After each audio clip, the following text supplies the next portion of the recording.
Summer of 1943. The great fields of Europe had been harvested by war rather than wind and seasons. Where wheat once leaned, ash settled. Where skylarks once sang, there came the unbroken thrum of engines and boots. In that summer, as storm clouds gathered not in the sky but in briefing rooms and bunker maps, lines of captives moved along dirt tracks and village roads, boots heavy, eyes heavier. Among the prisoners were women, nurses who had kept the beat of life in tents that smelled of ether and mud, typists whose fingers had once danced across keyboards like a second heartbeat, clerks who had carried files with the same care soldiers carried rifles, radio operators who had learned the cadence of code as though it were a second language. Their uniforms were tailored to function, but war had tailored their souls. Call them prisoners, or internee, or auxiliary. Words matter, and yet war often makes a muddle of words. Most of the prisoners shipped to America were men. That is true. But the story of women, German women, threaded through Allied custody as nurses captured with field hospitals, as communications auxiliaries caught in the ebb of retreat, and as civilian enemy aliens swept up by the blunt categories of security. Some found themselves in Britain, behind barbed wire softened by sea air. Some crossed the ocean and learned that captivity could contain the strangest surprises. Among them, a bottle of Coca-Cola, the sparkle of ice, and even, on a hot day, a scoop of ice cream that tasted like a faraway childhood. There is a temptation to make captivity a place without color, all grays, all fences, all tally marks on walls. But history, if it teaches anything, insists that life keeps leaking through the cracks of routine, through the seams of fear. In the camps of the United States, scattered across plains and forests, tucked near towns where summer fairs still opened on schedule, prisoners of war discovered a paradox. They were captive, and yet they encountered abundance. They had lost a nation, and yet they met a country that handed them a drink with the easy politeness of a neighbor. Not a moral equalization. No, the war was what it was, and stakes were mortal, but a humanizing contradiction that refuses to be ignored. Picture the crossing first. Nights on the Atlantic in crowded holds. The smell of salt freighted with diesel. The steady thunder of engines. The dark like velvet pressed over the eyes. There were rumors, always. Rumors that the Americans were both soft and terrifying. That their food was plentiful and strange. That they put sugar in everything. That the guards were polite in English. And the rules etched in the Geneva Convention held like iron. There were other rumors, too, less polite, more fearful. But rumors are the mischief children play when the truth is late for dinner. The ocean did not care. It rolled under the ship, silent witness. When the ship docked and the cages of transport opened to the honest daylight of a foreign shore, the first sensation was not liberty or terror, but scale. The United States felt wide even in its harbors. The air was different, the light a fraction sharper, as if the sun had changed its diction. Up the gangways, through the processing points, past officers whose pens ran faster than their faces showed. Names, some mispronounced, were entered into ledgers. Parcels were inspected. Shoes were weighed by eyes that had learned to judge fatigue at a glance. The women had learned 1,000 small strategies for dignity. Buttons done just so, hair pinned with exactness, papers arranged even when they no longer mattered. And then, in a room where the windows were open and a ceiling fan played at mercy, came a first taste of America that was not an order or a rule, but a drink. The bottle, a contour that seemed designed to please the hand, held a black-brown glow from which bubbles winked like mischief. Coca-Cola. The name itself had traveled the Atlantic long before they had. Someone laughed softly, as if they'd been given a toy. Someone else, suspicious, sniffed, as though the bottle might be some practical joke. But the cap came off with a chime of metal, and the first sip, sweet, startling, cut through the dust that had collected not merely in the throat, but, it felt, in the heart. Say what you will of propaganda and sugar. The fact remains that in that moment, the drink was a marker. You are here, and here is different. There were other astonishments. There is a particular kind of kindness that arrives without ceremony, and one form of that is food served with a smile that carries no ledger. A bowl, a spoon, a pale scoop of ice cream that trembled under its own cold. Some of these women had known ice cream before the war, of course. Europe was not barren of comfort, but to taste it there, inside a system built to contain them, felt like an argument to which they had no ready reply. If this was the enemy, then the enemy had learned to charm even the palate. They ate. They were embarrassed by how quickly they ate. They smiled without meaning to. The routines of camp life settled in like weather. You noticed them only when they changed. Morning roll call and head counts. Work details posted with clean lines on bulletin boards. Medical checks that tried to be thorough and polite at once. Rules pinned like a charter. The rights of prisoners under the Geneva Convention laid out, translated, explained. It was not indulgence. It was bureaucracy of the kind that tries to be fair. The guards, farm boys in uniforms 2 sizes too big, men who looked like the brothers of someone waiting in a diner, marched the fence lines with a steadiness that felt almost pacifying. They spoke English in the warm vowels of the South, or the flat plains of the Midwest. Please and thank you appeared as if by habit. And though wire is wire and fences are fences, there was sunlight and open sky, and on some days, the call of a baseball game somewhere beyond the perimeter. The canteen became a tiny republic of desire. It sold cigarettes in orderly stacks and chocolate when it could be had, and, yes, Coca-Cola by the bottle and sometimes by the case. The money they used was camp scrip, not real dollars, but it bought real tastes. Rations existed. America was at war, and even the vast stores of that country had their measures and shortfalls. But compared to a Europe gasping under occupation and air raids, the tables in the canteen laid out like a small miracle. A woman could stand there, coin in hand, and experience that feeling that is almost, but not quite guilt, to receive something without irony. A chocolate bar opened with a whisper. A sip of soda was shared between friends with an "oh" of childish delight, followed by a hush, as if they'd been too loud. Work was assigned with care. Fields needed hands. Canneries needed the patience of fingers that could count by feel. Laundry for the camp, repairs that required discretion and quiet competence. The women worked in pairs when possible, a mercy for spirits that were not yet ready for solitude. In the states where the sun came down like a law, Texas, for instance, the heat was a different kind of custodian. In the north, the wind wore its own uniform.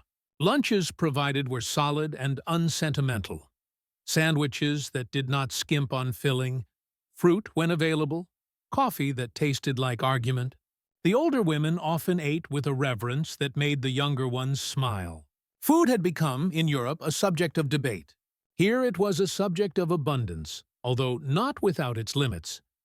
Letters passed in a steady tide. The paper thinned with distance. Handwriting wavered like voices across a bad phone line. There were rules, of course. There are always rules where ink is concerned in wartime. But the act of reading a familiar name could undo a day's worth of self-control in an instant. They learned, quickly, to read each other's faces first. Bad news had a way of announcing itself in the tilt of a chin. Good news, what passed for good news in that era, lit the eyes like a match struck in a cave.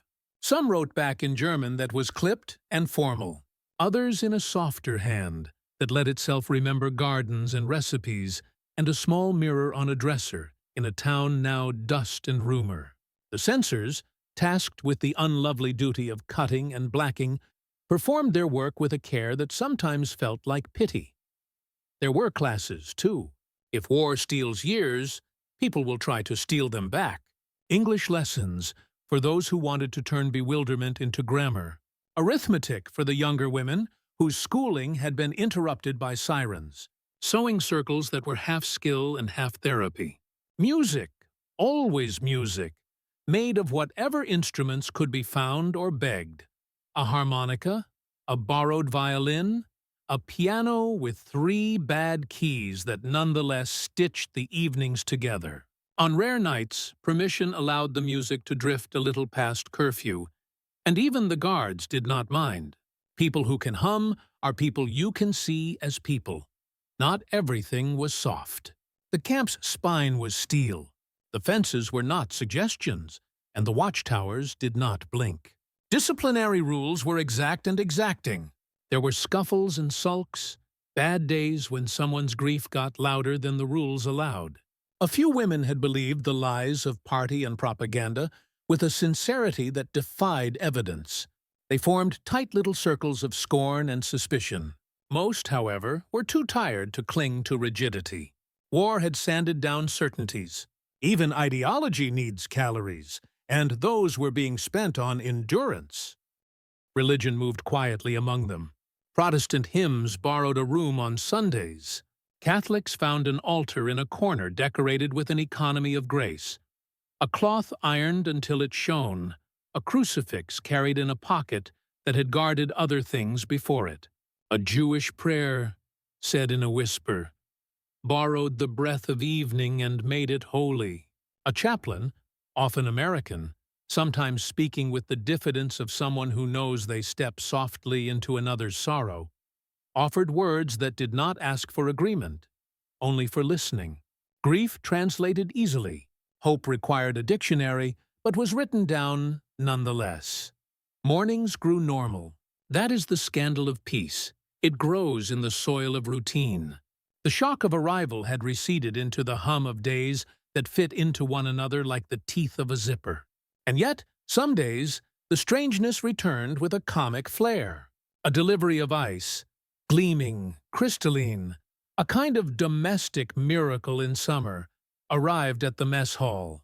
Buckets of milk had been churned into ice cream with a determination that felt almost like a dare. The line assembled, bowls and spoons in hand, and there was laughter. The real kind, not the rehearsed kind of polite captivity. The flavor hardly mattered. Vanilla, perhaps, or something like it. What mattered was the texture of a world where such cold sweetness could be conjured on demand. Not all the women were Germans from Germany. Europe had been drawn and redrawn by cartographers and conquerors.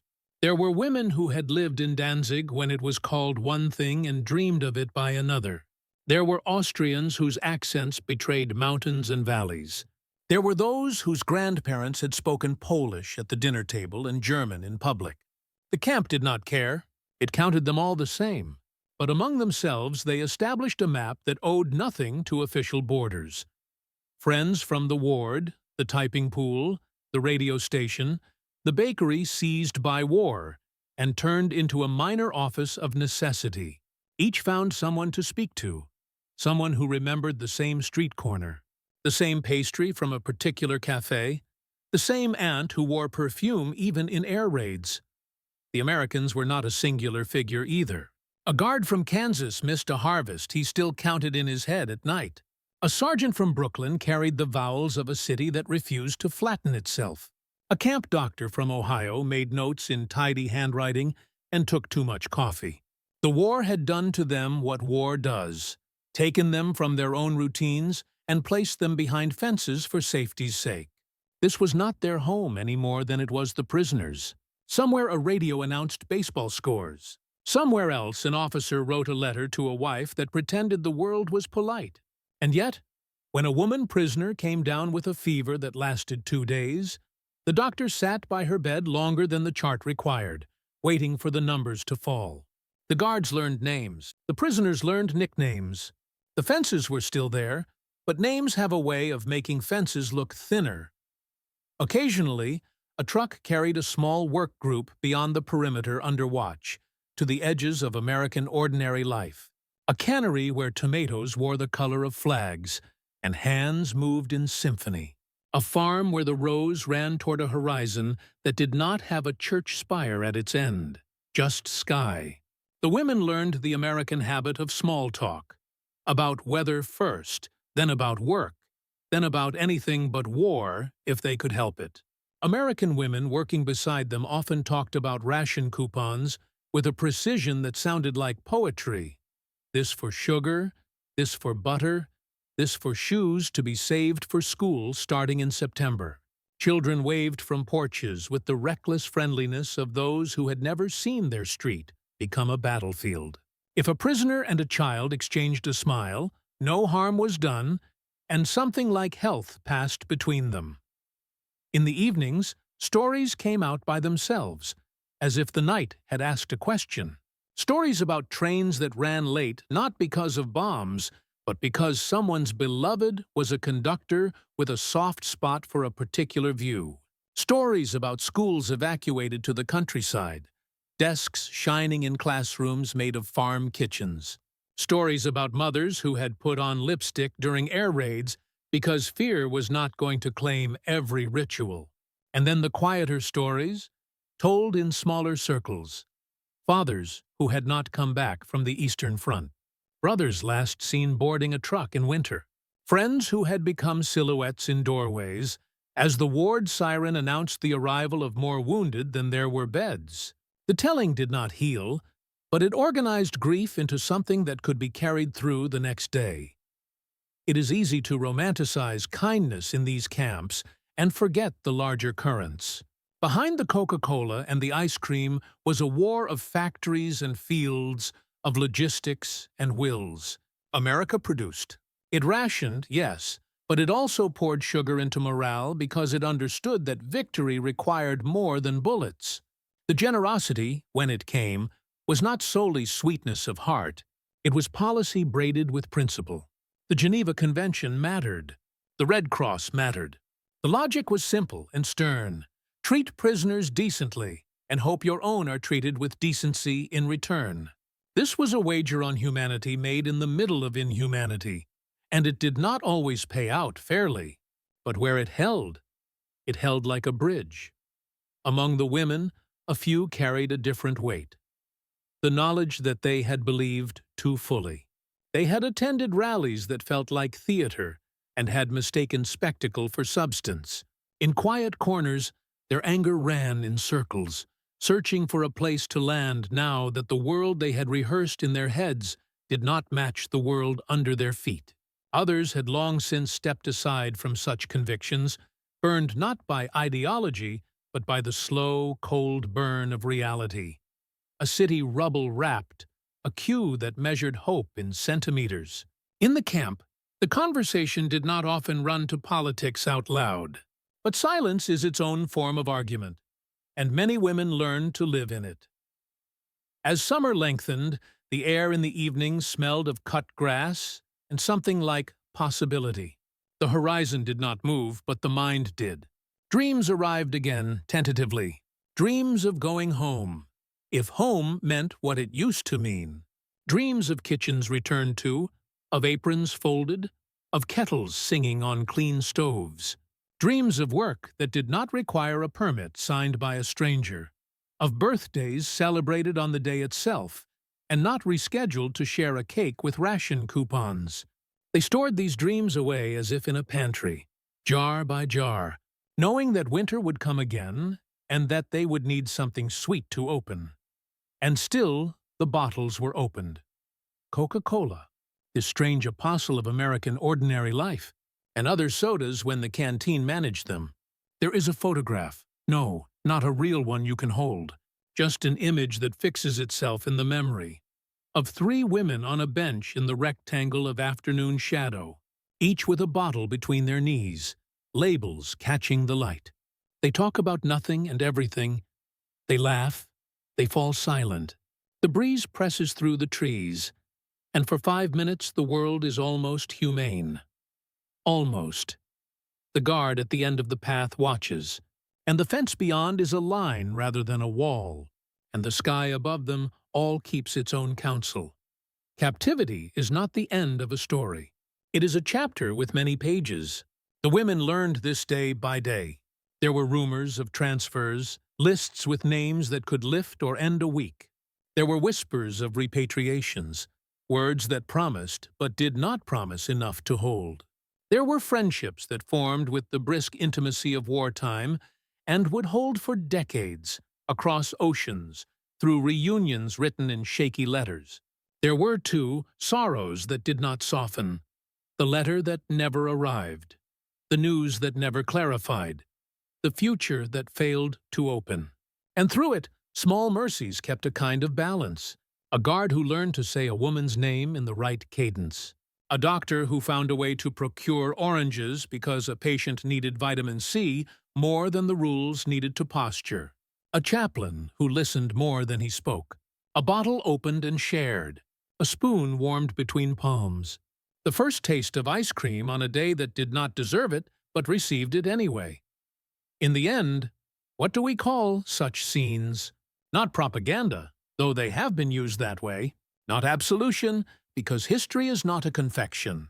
Call them fragments of the complicated truth, that even in a war measured in cities destroyed and lives unmade, moments of ordinary kindness remain stubborn, defiant. They don't cancel the ledger of harm. They annotate it. They mark the margins with reminders that people remain people, even under watchtowers, that a nation at war can still serve a prisoner a cold drink, and that the prisoner, in tasting it, can receive not a conversion, but a glimpse, one that will ripen into a story told decades later at a kitchen table, to grandchildren who will watch the mouth of the storyteller and imagine a summer where the sky was bigger than fear. Here, then, is the puzzle. How can a scoop of ice cream and a bottle of Coca-Cola sit inside a story filled with barbed wire, head counts, and loss? Perhaps the answer is not in the objects, but in their placement. If the war took away control, these small choices offered a counterspell. What to drink, what to taste, what to savor. Choices that knit a person back to herself. And on that American soil, beneath a flag that was both symbol and shadow, women who had been pulled from their lives were given the briefest chance to choose. It wasn't freedom, but it was something that pointed in that direction, like a weather vane catching a sudden, kinder wind. And yes, there was laughter. That might be the most scandalous fact of all to anyone who believes captivity must be a steady diet of sorrow. Laughter that burst out at a mispronounced English word, at a guard's attempt to master a German phrase, and landing instead on a different meaning entirely. Laughter at a camp dog that had learned to sit for treats from anyone, prisoner or guard alike. A four-legged proof that allegiance can sometimes be negotiated by biscuits. They laughed until their sides hurt, and then felt guilty for it, and then let the guilt go. Laughter is not disloyalty to the suffering world. It is a ceremony of resilience. As the season began to turn, nights a degree cooler, mornings with a crispness that sharpened thought, the women counted the days not to mark suffering, but to measure endurance. In the ledger that each kept quietly, the columns began to balance differently. Not victory and defeat, not ideology and propaganda, but human things. Hunger met, thirst softened, grief witnessed, kindness given and received. If the future could not yet be known, the present could be endured. And on some days, when the canteen's icebox worked like a charm and the delivery truck did not fail, the present could even be tasted as sweet. There is a word for this kind of sweetness, in the middle of bitterness. It is not redemption. It is not denial. It is consolation. Consolation is humble. It brings no banners, it makes no speeches. It arrives in a bottle set down on a wooden table sweating under a summer sun. It arrives in a bowl that chills the hand holding it and then warms the heart that receives it. It arrives in a sentence spoken in a foreign language but understood all the same. You are here. You are seen. This, at least, we can share. And so the story continues, deeper into the mechanics and the meanings. How work outside the wire reshaped days. How letters home braided grief and hope. How interrogations were conducted with a mix of courtesy and strategy. How debates inside the barracks revealed the fracture lines of a continent. How the news of D-Day, then the long roll of liberation, And finally, surrender arrived, not as headlines, but as palpable changes in air, and nurses who had kept men from slipping away on blood-slick floors, clerks who had typed orders until their fingers ached, signal auxiliaries whose ears rang with static and code. They were not the faces the propaganda posters had promised on either side. Yet there they were, uniformed, exhausted, and moving with the same involuntary rhythm as the columns around them. The war had a way of gathering every hand, of making even a pen feel like a weapon. Capture did not look the same for everyone. Some were taken near railheads in Italy as fronts buckled and lines folded back like torn maps. Others were rounded up after a barrage so dense it seemed to compress time. And still others found themselves ordered to remain at their posts as commanders disappeared into motor cars and dust. A few had been civilians pressed into uniformed services, auxiliaries attached to medical units, communications detachments, or administration, swept up in the tide because wars do not sort as neatly as law books hope. Their ranks were smaller than the vast columns of enlisted men captured in North Africa and Western Europe, but they existed, threads in the wider tapestry of captivity. For many, the path to America began without the word America in it at all. The first sound was the sea. The first sight was the side of a ship smeared in salt, its hull a steel cliff. The first smell was the oil on the gangway and the old timber of crates and pallets. The convoy systems had grown efficient by 1943, and transports moved under the guard of destroyers whose bows cut the Atlantic like knives through cloth. Below decks, the air was damp and human. Above decks, the sky was enormous, the night bigger than any cathedral. The ocean reminded everyone that nations were only as wide as the hull that held you. They learned the discipline of survival that all prisoners learn. Count what you have. Count it again. Trade with the patience of monks. Guard the letters, even the ones that say nothing at all, for even nothing is a place to rest the eyes. They folded their lives into tin cups and canvas kit bags. Rumor became currency. In rumor, the war was nearly over. In rumor, Germany was holding. In rumor, America was a land of machines, offices, and a kind of cheerful abundance that seemed to belong to another century, or to none at all. Landfall did not come with a fanfare. It came with cranes, whistles, gulls, and the stiff ache of standing after long confinement. It came with the metallic conversation of rail yards and the clack-clack of boots on temporary piers. A name would surface. New York, Boston, Newport News. The sky stood like a blue wall above warehouses. Guards spoke English that sounded like radio voices, rounder vowels at times, a casualness that was both unnerving and disarming. They were loaded onto trains and brought inland, far from salt air and the spines of ships. America, from a railcar window, was distance itself. It was miles of corn that looked like an army standing at ease. It was small towns where children were already lined along the track, waving at the passing ranks of strangers. It was billboards and water towers and a steady river of roads. The names on stations, Topeka, Lubbock, Huntsville, Algona, were like new vocabulary learned by looking. They did not all go to the same place, nor did they all have the same designations. Some facilities were labeled as prisoner of war camps, others as internment sites for enemy aliens and civilian detainees. There were fences, guard towers, barracks, mess halls, infirmaries. A few facilities set aside smaller compounds for women, nurses, clerical staff, auxiliaries, separate in sleeping quarters, often assigned medical or administrative work inside the camp. For some, the classification would be argued on paper by men in offices. Were they uniformed auxiliaries, subject to one set of rules, or civilians swept up by circumstance, subject to another? The reality on the ground was simpler. The gate clicked behind them, and life began anew within a rectangle of fences. At intake, the rules were read. They learned the cadence of roll call. They learned that the days would be marked by things that had once disappeared into habit.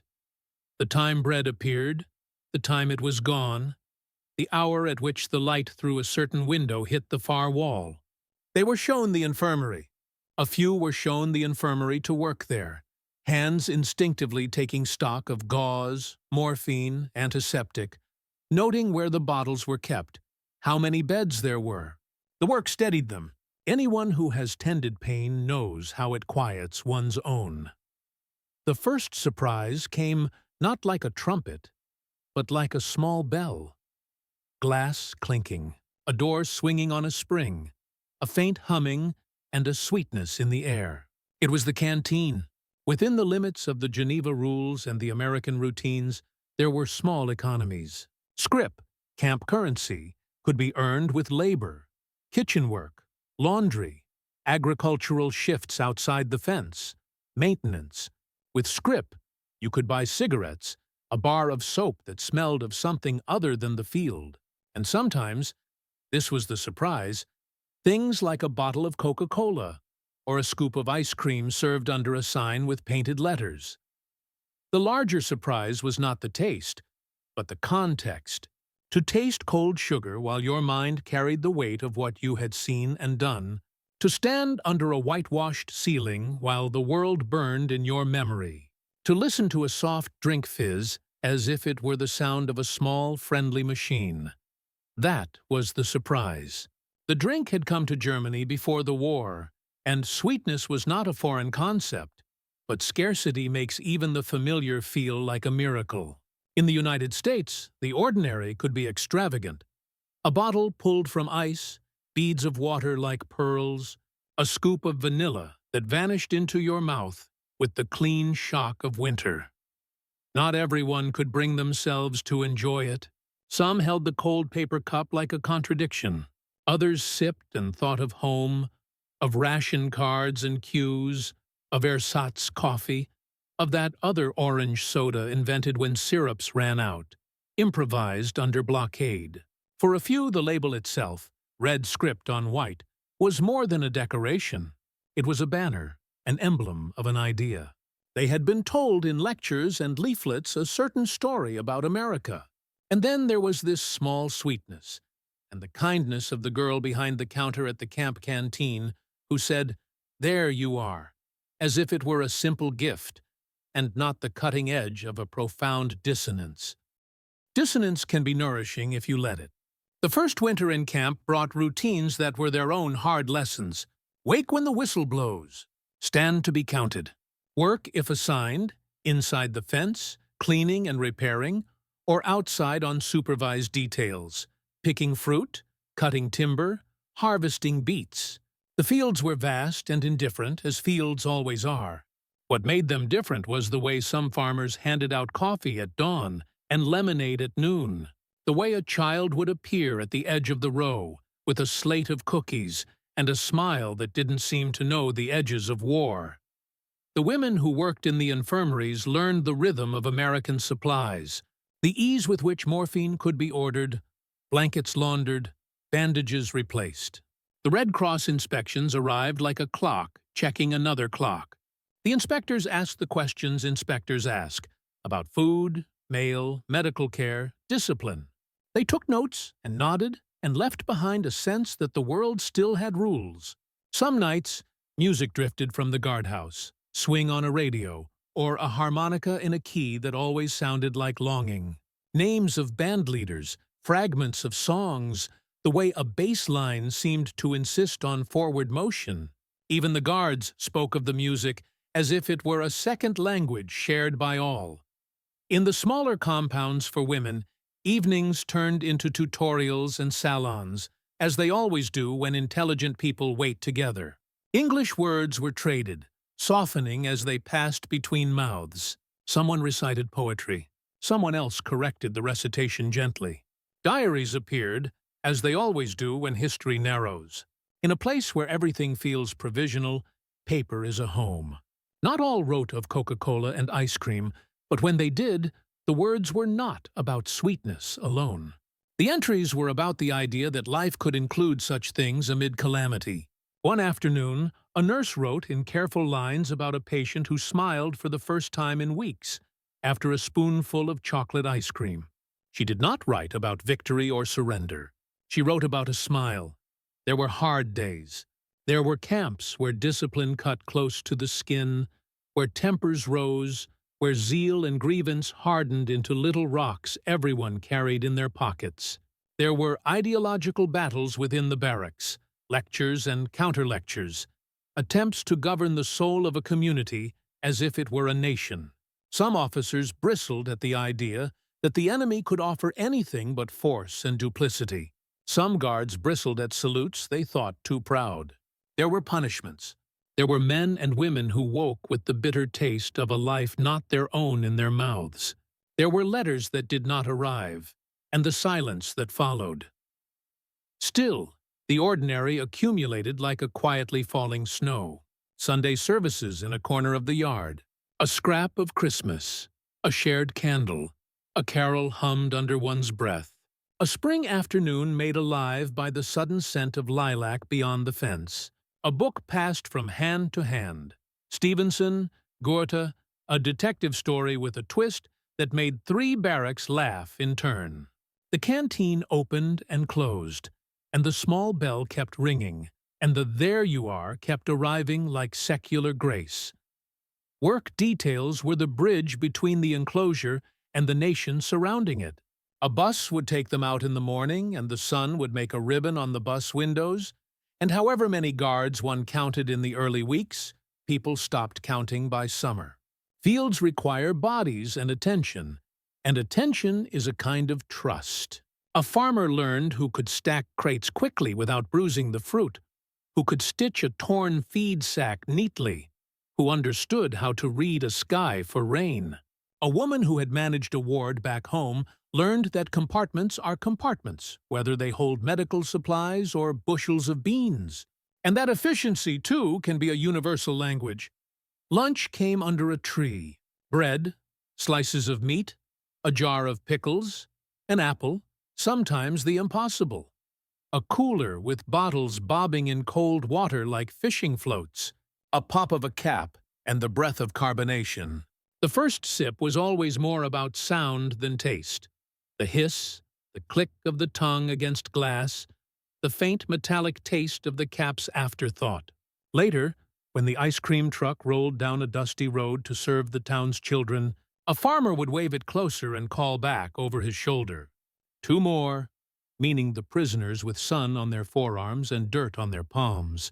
One of the women would take the cone with an awkward, careful gratitude, the melting line drawing a white loop over a knuckle. The sweetness so clean it erased language for a moment. Somewhere else, on that same afternoon, a different interaction unfolded. Not everyone waved. Not everyone smiled. A woman at a kitchen window might look out and see the uniforms and turn away, busying herself with a sink that was already clean. A boy might repeat a phrase he'd heard at the store, loud enough for the prisoners to hear, testing the shape of it in his mouth, unsure whether it was a weapon or a piece of costume. A guard might stiffen at the sight of too easy laughter. War is a teacher who never forgets to assign homework, even on the warmest days. Gradually, the distinction between what had been told and what was being learned became the true curriculum. They had been told Americans were crude and weak, that the society was decadent and disordered, that its abundance was brittle and its optimism a kind of delusion. They learned instead that abundance could be humble, and that optimism could be stubborn in the best way. They learned that the same country that built camps could also build libraries inside them, that the same hand that could set a lock could set a cup of coffee on a table with a half-smile that said, "You're still a human being." The women saw this with particular clarity, perhaps because they were used to tending contradictions. To be a nurse is to be a realist who believes in miracles. To be a clerk is to be a system within a system, to keep one's nerve when a ledger is more chaotic than a battlefield. In camp, they made inventories and they made beds. They advised younger women, "Write, even if you don't know what to say." And they swatted away a wasp at a window with the deftness of someone who has no patience for stings. The America they came to know was not a billboard or a headline. It was a series of rooms, a canteen with a bell, an infirmary with reliable light bulbs, a barracks where the draft under the door could be tamed with a towel. Repatriation was a word that arrived long before the train did. It lived in notices tacked to bulletin boards, in rumors whose edges smoothed with repetition. The war's end unfolded unevenly, a line drawn and redrawn across maps and minds. May came with bells and tears, with radio voices that made the air in the barracks feel thick and alive. The women gathered, some clasping hands, some praying, some simply sitting with the knowledge that the world had cracked and would have to be remade. The making and remaking took time. For many, America was not the last stop, not yet. Some were sent onward to Britain or France for labor in fields that needed harvesting and cities that needed stones reset. Trains again, ships again, the same sky, now with fewer contrails. They carried with them strange souvenirs, new words, new recipes scribbled in the margins of old ones, a taste that would now and then come back to them on a hot day. Cold fizz, the clean scoop of vanilla, the way a simple thing could signal a whole world. Letters home finally found their way through with more regularity. In them, a careful code. You wrote that you were alive, that food was sufficient, that you had seen kindness. You said little of the loneliness, because loneliness did not fit through censors' scissors, and because one learns to store that separately, like winter clothing. Now and then, someone wrote a line that slipped past the cutters. They gave us ice cream today, a phrase that meant more than it said. Another wrote, I am learning English, and there is a word here, neighbor, that feels like it has many rooms. The person reading the letter in a flat in Cologne, in a farmhouse near Bremen, in a village outside Munich, might pause at that line, wondering what it meant to sit in a place where the floor beneath your chair did not remember the thud of bombs. Time, patient and impersonal, did what it always does. The camps thinned. The fences remained for a while, like rib bones on a beach, then came down, boards stacked, wire coiled. People went on. Some women returned to families that had been rearranged by loss and survival. Some returned to find streets they knew mapped by new politics. Some married men who had once been boys in distant uniforms. Some never quite stopped translating between two worlds. A pair of sisters who had worked in a camp infirmary took jobs in a hospital, and for years afterward they kept a small ritual. On the first Sunday in June, they shared a tall bottle of cola and a bowl of vanilla ice cream, half laughing at themselves, half solemn. What endured in memory was not a theory. It was the shape of a room at dusk, and the sensation of your name being called at roll, the sound of cutlery in a mess hall, the clink of glass, the tongue-stinging fizz of a drink, the way a child on a farm handed you a cone, as if you had always been a guest and not a prisoner. It was the way a simple pleasure can be a hinge between worlds, that brief impression that life might be arranged so that more people could taste sweetness without it being stolen from someone else. Not all stories resolve so gently. A few held on to anger as if it were ballast. Some wounds do not close neatly, and some enmities are a kind of inheritance. But many found that the war had done something paradoxical to them. It had made them notice small mercies with an acuity that would not fade. A chair that did not wobble, a light that stayed on, a glass that sweated with cold on a hot afternoon, a kindness that looked like nothing at all to the person offering it. Years later, the past returned in a more organized shape. Reunions, letters from former guards, now old men. A visit to America paid not under supervision but by choice. A few came back and stood on ground that no longer remembered them. Fields turned into parking lots, barracks replaced by warehouses or schools. They found the air smelled the same after a storm. They found a grocery aisle that stunned them all over again. not because it was entirely new, but because it confirmed the memory that abundance had once spoken to them in a quiet way. You will have enough. It is a hard promise, and it is never entirely true, but the idea had settled somewhere in them, next to the memory of a bell over a canteen door. The story of Coca-Cola and ice cream in U.S. camps is sometimes told as a quaint footnote to a brutal era, a bit of frosting on a burned cake. But to the women who tasted it, it was not decoration. It was evidence. Evidence that even in a system designed to contain, someone had decided that treats belonged on the shelf. Evidence that ideas are taught less by lectures than by thresholds, by stepping into a room that smells like sugar and soap, by hearing a voice say, "There you are," without suspicion. Evidence that the distance between enemy and neighbor can be measured, in part, by whether a small sweetness is rationed with cruelty or shared without staging. If you asked them, many would say they did not fall in love with America in those years. Love is the wrong word for a time of fences. What they found was a set of contradictions they could carry without dropping their past. A country of power that gave them books. A country of campaigns that offered them cherries in paper sacks and a lemonade on a stoop. A country that told them through 1,000 small gestures that the future would be built not only by treaties and trials but by the accumulation of ordinary mercies that make life livable. And so the symbol endures not because of marketing or myth but because of the way a taste can be a time machine. One summer afternoon, even now, a woman who once stood in a line under a Midwestern sun and took a cone as if it were a passport will taste vanilla and hear, for just a second, that small bell.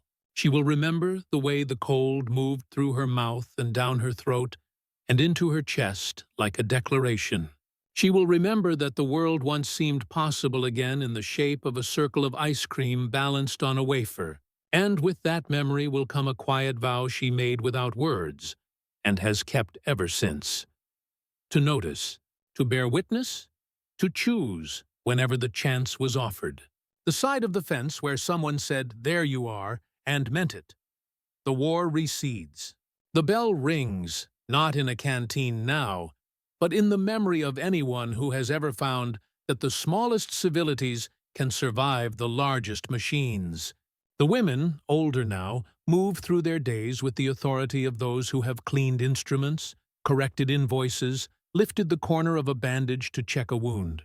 They recognize the look on a young nurse's face when she realizes that skill and kindness are not opposites, that the one earns the other. They recognize in themselves the durable knowledge that even while history writes in steel and fire, life goes on writing in sugar and light. In that sense, the story is not about a beverage or a dessert. It is about thresholds and what we learn when we cross them. It is about how the ordinary, served in a paper cup, handed over a wooden counter, is the most radical reassurance in the world. You are not invisible, not even now. Someone saw you. Someone poured a sweetness into a moment and called your name.